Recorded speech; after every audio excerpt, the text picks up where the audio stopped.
Hello students, this is Sindhu from BCom PA department. In this video, we are going to see about the audit framework and regulation. In that, we are going to see about the audit regulatory environment of external audit and appointment of director, removal of an auditor, rights, powers and duties of an auditor.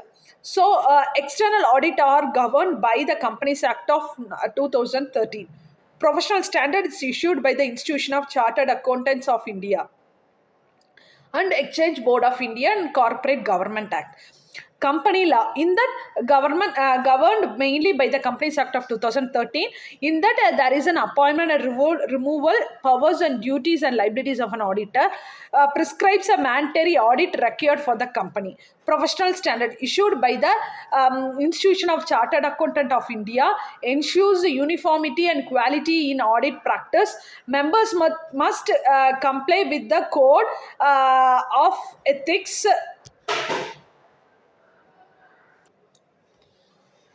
So, issued by the Institution of Chartered Accountant of India ensures the uniformity and quality of audit practice. Members must comply with the code of ethics. Appointment of an auditor. Auditor is appointed as per the Companies Act of 2013. First auditor appointed by the board of directors within 30 days of incorporation. Subsequent director auditor appointed by the shareholders of that company at the annual general meeting. Then by tender, gently appointed for 5 years, subject to application of ratification rules. Ratification means sudden change. After doing change, it will be implemented in the meeting. That is called as a ratification.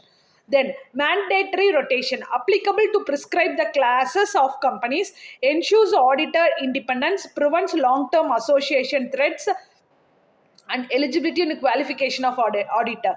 To be appointed as an auditor must be a chartered accountant, must not be disqualified under the act, must provide written consent, certificate of eligibility, must satisfy the independent requirement, should not hold the prohibited relationship with the company.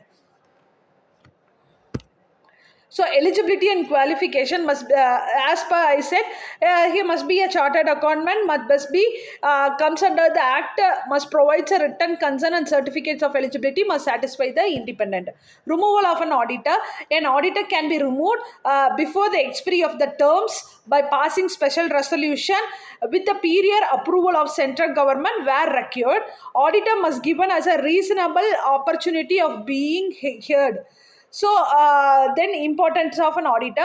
The auditor to protect the shareholders and the investors, ensure reliability and financial statement, enhance a corporate governance, maintain public confidence in financial reporting, prevents fraud and misstatement. If you want, I can also prepare detailed about removal of an auditor and powers and duties of an auditor. If an auditor is removed by the company in an annual general meeting, the things we have to follow is sudden death of the partner, the resolution has to be taken. If the partner became inconcerned, it means illness, family issues or mentally, he can appoint another one as an auditor, another one as a substitute for him. Then we have to get the period permission from the central government as well as the company of the owner. So through this only the auditor can be removed. To ensure the fairness and protection of the auditor independence, the auditor must give the reasonable opportunities of being heard. If he is removed in the meeting, he must possess certain problems, or he must possess certain fraudulent activities among the company, and the board of members has a power to remove the auditor in the case of resolution, special resolution passing by in the company, and then before the tender notice has been given to the auditor that they are going to remove the auditor from the terms and conditions, with the period approval from the central government. We have to get an approval from the central government where applicable with a proper reason. Auditor must given proper opportunity to hear about the before have to intimated while passing that through the board, before the we must has to inform to the auditor about the removal. So thank you. In next video we will see about the next topic related to it. Thank you.